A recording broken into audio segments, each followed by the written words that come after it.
Good afternoon, Excellencies, distinguished participants, organizers. So yeah, I say good afternoon. I know you have to cope for French accent for half an hour before to have lunch. I hope you will be okay. And yeah, I think it was very interesting, the morning session about digital transformation, and I will discuss now about another mega trend which is impacting the world of work. We mentioned, but the main mega trends impacting the world of work now is digital transformation, decarbonization, climate change, demography, and we can see the impact in the region with aging society, for instance, in Thailand, China, and other countries, as well as globalization. And we have seen that globalization had a big impact. COVID-19, we have seen that some companies based in a remote village in one country cannot produce because actually one producer in another country far away doesn't provide them any more inputs. So I wanted to mention that, and I liked Jorge when he made his presentation this morning, that all is one and need to be integrated. We need to have, he mentioned 3 dimensions: social development, economic development, and environmental together, because we are all one. If we don't address one of the topics, it will fire back and we won't move on. Today, I will focus on the green dimension, on the environmental side. We know that we all live in the same planet, and the planet is suffering. We see that, I'm coming from south of France and Switzerland, and we have been affected by drought more and more. So climate change is not tomorrow, it started. We have seen in the region this year, floods in northern Thailand, floods in Pakistan, severe droughts in China. So it started, and it's why we need to actually support the greening of the economy and the greening of the jobs, and therefore to have skills for green jobs. I want to mention also that, environment is affecting us because some of us will lose jobs or won't have the capacity to work in good conditions. I will come back to that. Number 2, it has an impact on our health. And we know that the most vulnerable are more impacted. In most of our cities in ASEAN and Asia, we have pollution issues.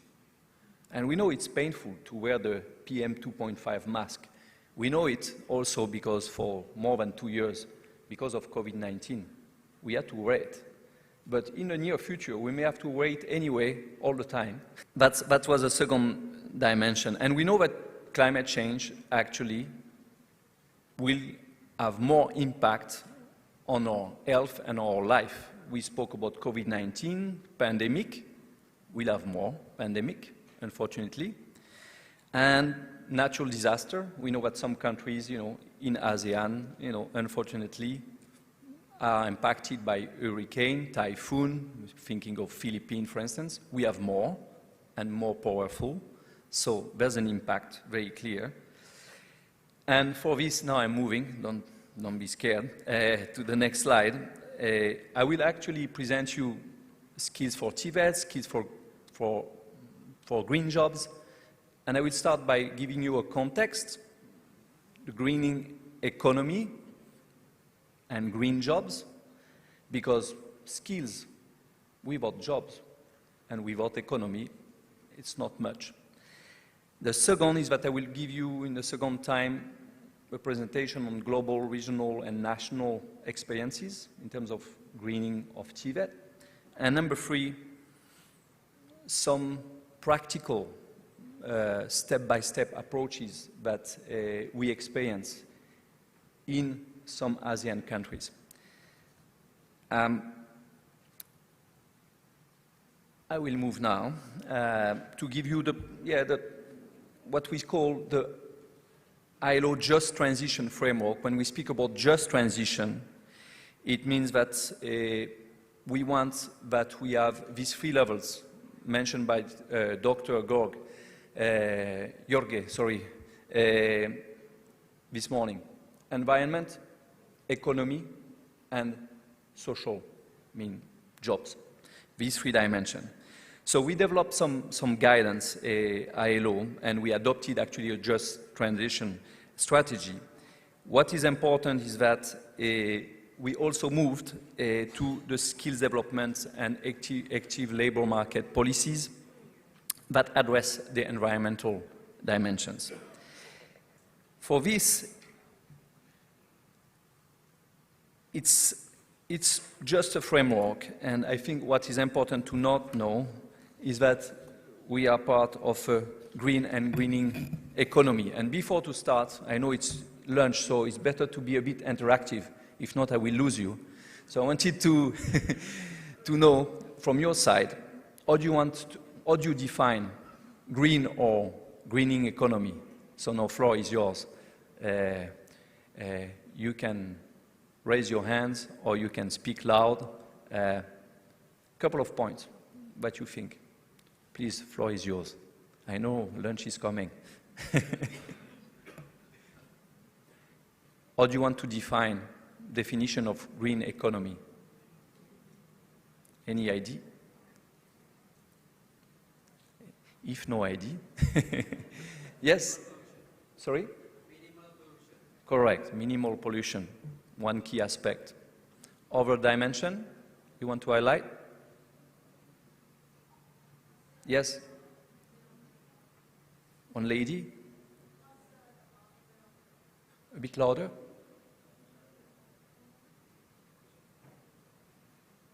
Concern about environment. Very good. Maybe you can move the microphone to... Yes, we develop an economy that's maintain sustainability for everything. Economy that maintains sustainability. Good. I think we have 3 good points. 2 more. Yeah, very good. Yeah, reducing energy use. Yes, and last.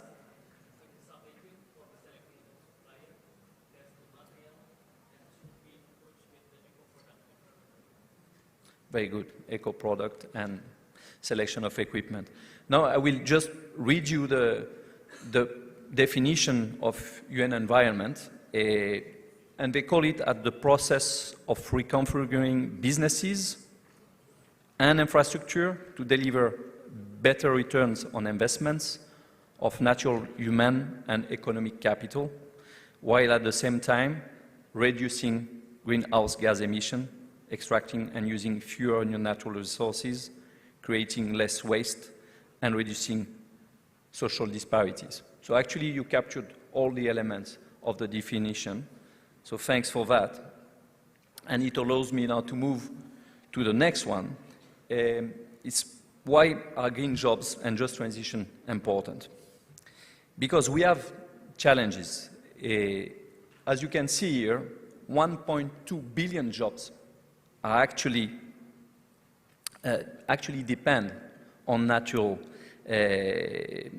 on the environment. For instance, natural system and biodiversity are critical to employment and to ensuring positive social and economic well-being.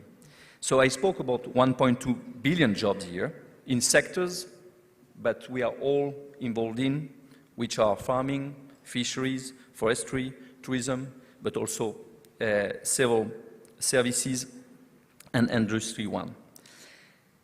That was my first point. My second point is that actually 80 million jobs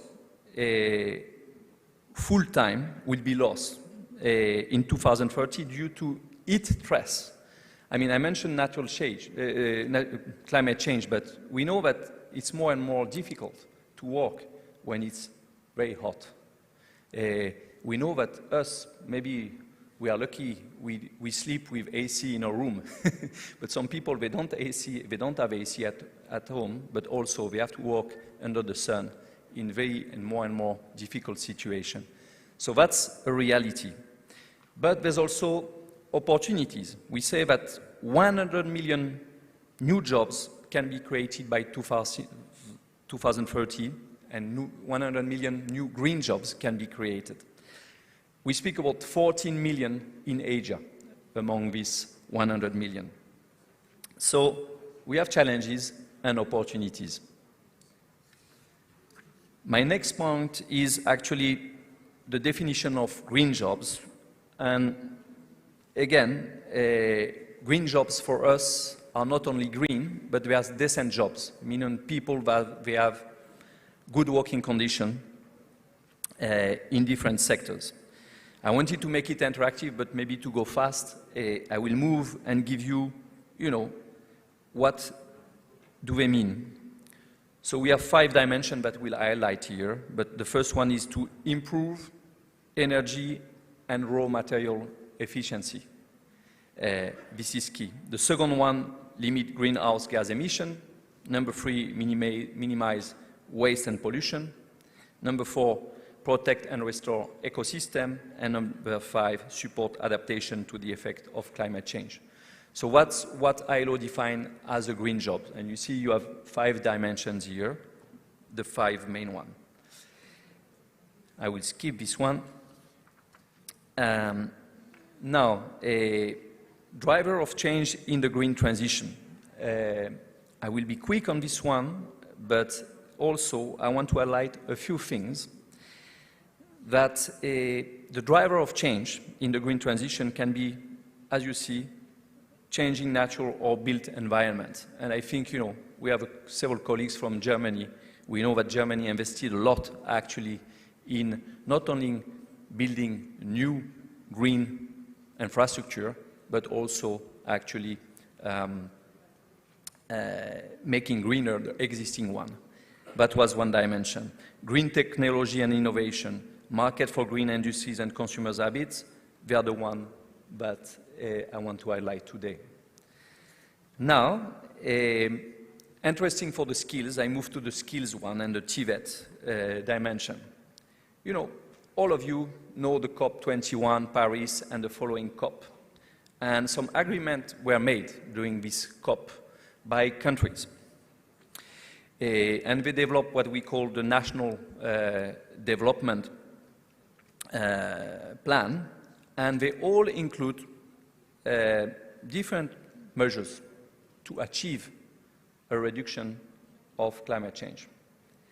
What is very interesting is that you can see that some plans include actually skills development, but you will be surprised that actually, even if countries say we commit to become greener, some of them, and quite a good number, forgot TVET and skills in their plan. So you can see here that less than 40% actually of these plans at the global level include any plans for skills training to support their implementation. So less than 40%. And over 20% do not plan any human capital-related capacities at all. And it makes me move to the, maybe before to move to the next slide, I want to give an example I have. More and more, because of climate change, companies, the big ones, Adidas, Nike, all the garment-related brands, they put pressure on the factories to produce green clothes and others and footwear. And therefore, this pressure, the factories have to deal with it. But when you speak with factories, there's not actually a lot of knowledge on what they can do, or they can green the processes of production. It's still a bit blur for them.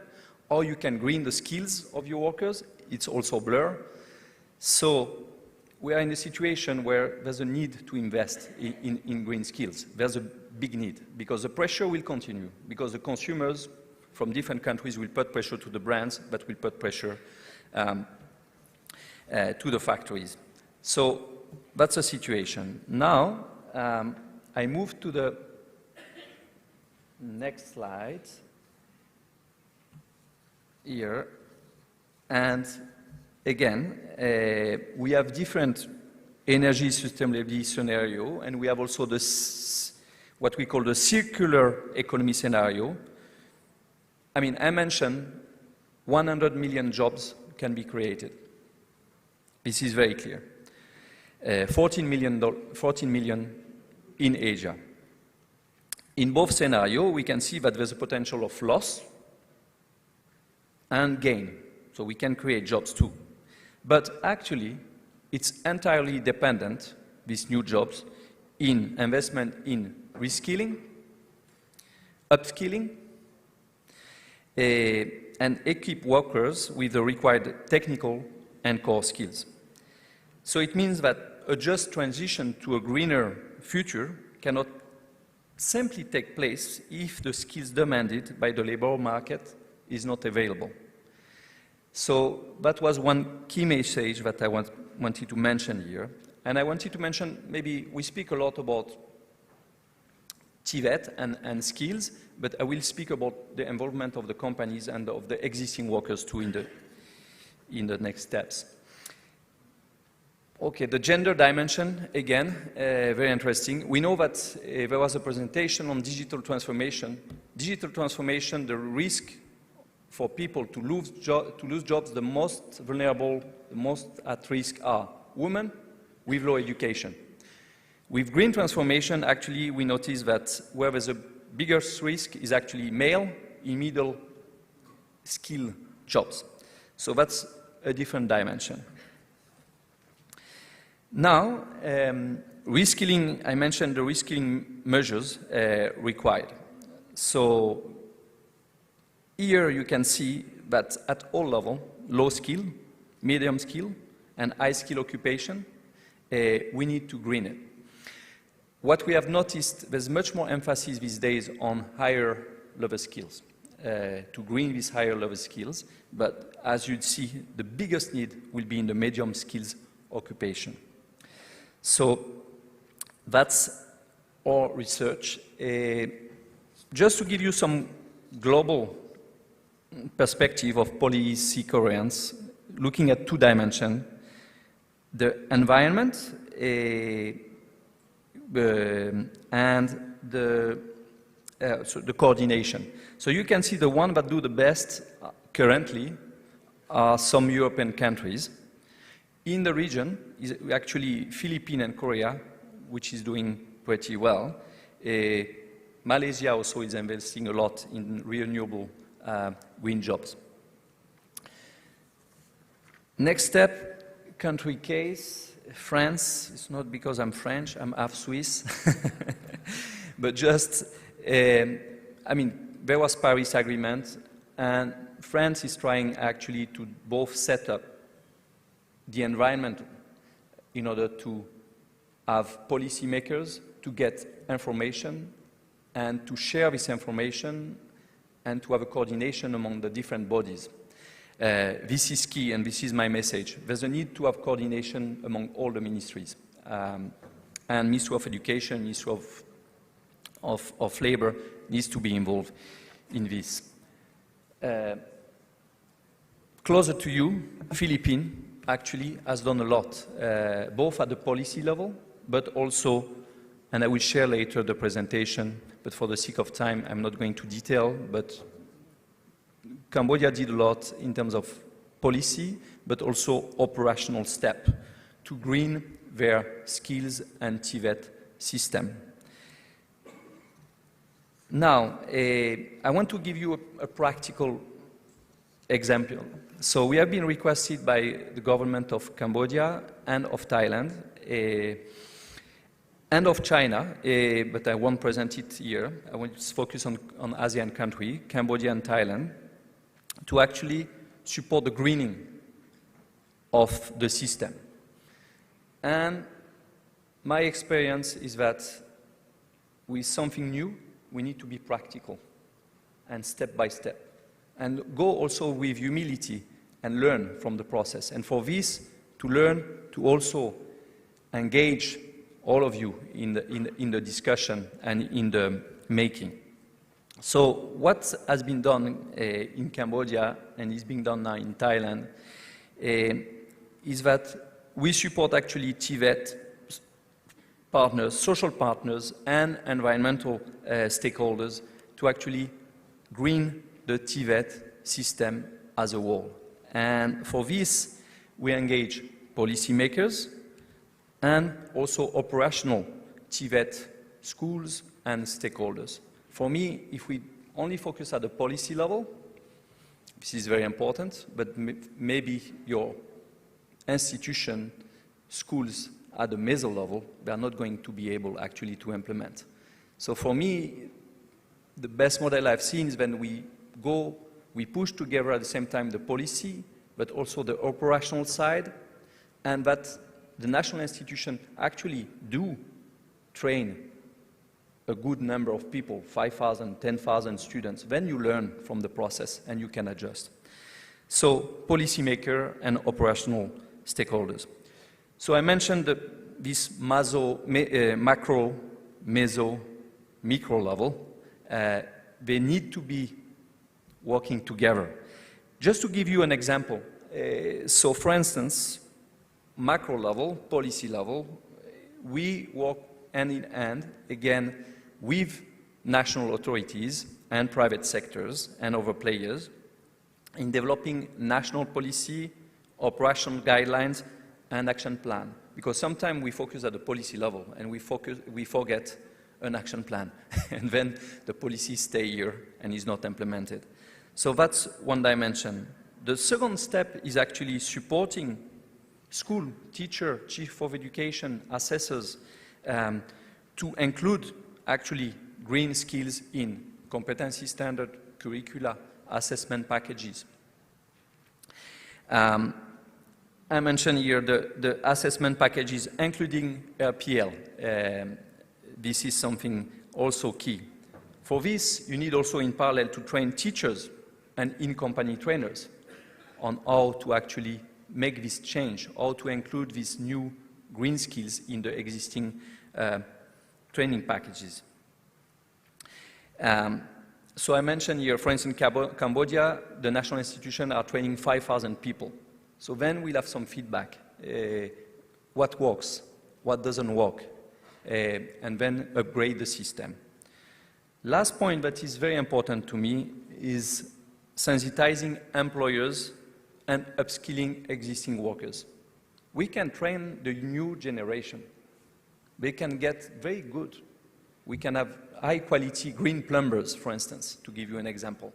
But the young green plumbers, if I'm the supervisor of this plumber at the company level, and I've been working 20 years in my business, and this young guy tell me, okay, now you know we could change the equipment, maybe go greener, I would say, hey, look, my friend, I've been 20 years in the business, here in this company we do like that. And then we have a very high quality trainee who is not going to be able actually to implement the skills, the green skills he learned. So it's why it's important so to upskill the existing workers, to have upskilling green program for technicians existing, for the supervisors, but also at the management level. Because business people, they will see, what can I win? All right. Well, some of them, they may say, okay, I need to do some PR that I'm green, but it's not going to convince all of them. Actually, what will convince them is that they can improve the productivity and make more profit. So if you have people that can tell them, if you use these green technologies and you have green skilled people, you will save $20,000 on electricity bills per year, $5,000 on water, etc., then it speaks. And if we have these three levels connected, thank you for the ring. You're ready for lunch. 5 minutes. I have 5 minutes. So, yeah, I mentioned how is it applied. I don't see it here, but yeah, again, it was step-by-step coaching and learning by doing.